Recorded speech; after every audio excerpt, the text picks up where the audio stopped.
From the pandemic to protests, 2020 has proven to be, I would say, a pretty eventful year in our nation's history, right? Many now concerned that our election will follow suit. So here with a little perspective by looking at our nation's past elections is Professor Dan Cassino from Fairleigh Dickinson University. Dan, welcome back to the Picks Up More News. Do appreciate you being here. Good morning. So let's get to it, because many calling this one of the most important elections of our time. Obviously, there's been a lot that happened in the past 4 years. What do you think is contributing to the sentiment, and what does that mean for our country? Well, what's contributing to the sentiment really is the polarization, the idea that both sides believe that the other side will be the death of the republic. It'll be the apocalypse if the other side wins, that we can't possibly go on for another 4 years, either under Donald Trump or under Joe Biden, if you're from the other side. So that level of polarization we have seen in the past. So we saw this in the 1840s and 1850s in the run up to the Civil War, with both sides declaring the other side would be the death of the republic. Maybe the best example of this is actually in one of our first contested elections, the election of 1800, which was only resolved when we got to the Congress, at which point Alexander Hamilton had to go to the House of Representatives and explain to them they could not possibly elect Aaron Burr. They had to elect Jefferson as much as they didn't like him, because Burr would be the death of the republic if he were elected. And of course, as we all know, Aaron Burr took this very well and certainly didn't shoot Alexander Hamilton a couple years later. Well, let's talk about this transfer of power, if there is indeed one, right? Because we've heard that President Trump says if he does not win, it might not be an easy transfer. Is that stirring up some sentiment out there? Absolutely is. There's a lot of fear and a lot of anxiety right now about what's going to happen after the election if we don't have a concession.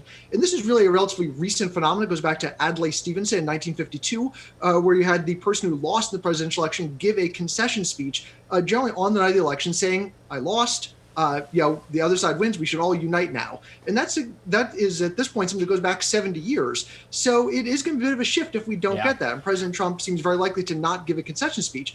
But again, that is not something that's gone back through history. So let me just cut you off there for a second, because if he doesn't give a concession speech, right, what is the longest time in history that it took to actually get results? Because we're telling our viewers that you might not hear there's a president tonight, right, or a winner tonight. So what was the longest time frame? We think about hanging Chaz in our lifetime. That seems like the longest time. Yeah, and that one took until the middle of December. And we should note the law now, since the end of the 19th century, is that the states have to report their winner by 41 days after the election. So I think it's December 14th this year. But in the past, it's gone on much longer than that. So election of 1888, that's Harrison v. Cleveland. That took months to resolve. I think the absolute longest is in 1876, where we had Samuel Tilden, the Democrat who won the Electoral College. Who won the Electoral College initially, although losing the popular vote. It then went to Congress. Congress did an investigation. Congress didn't decide who the actual winner was until the beginning of March. So no matter how bad it gets, it's not going to be as bad as it was in 1876. I guess we can hang our hat on that. But, there are a lot of issues this year with people worried that, the vote's not going to count. And if it is counted, will it all be counted correctly? When you're looking back and we look at the hanging Chaz that we were talking about and things being counted in the past, I think a lot of people are fearful this year. So what can history tell us about that? Well, what we do know is that elections are a lot like polls. That is, they have a margin of error. And so if we get to the point where the election is close enough by the votes that one side or the other can say, well, if we count it this way, it would be different if we're first counting it this way.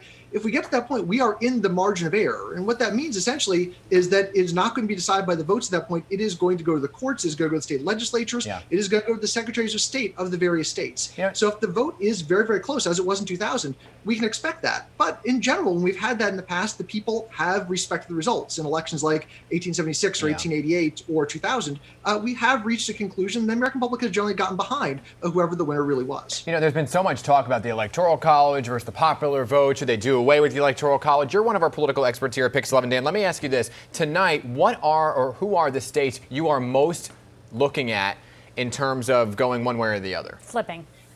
So if we're looking for tonight, what we're really looking at is three states. We're looking at Florida, Arizona, and North Carolina. And the reason we're looking at those states is there are other states that will be critical, like Pennsylvania and Michigan, but they're not going to be reporting final results for days or perhaps even weeks. Where Florida, Arizona, and North Carolina are relatively early counting states. We expect to have almost all, if not all, of their votes in tonight. And as a result, if we see that one candidate or the other has won all of those states, well, the election's probably over. If Joe Biden wins even one of those states, it's very hard to understand how President Trump could pull out an electoral college victory. If President Trump wins all 3 of those states, it's looking pretty good for him, and then we'll have to wait to see what happens in those upper Midwest states like Pennsylvania. Pennsylvania doesn't start counting until today. Dan Cassino, Yep. your expertise, your history, it is wide, and we appreciate you being here this morning. Always a pleasure. Thank you.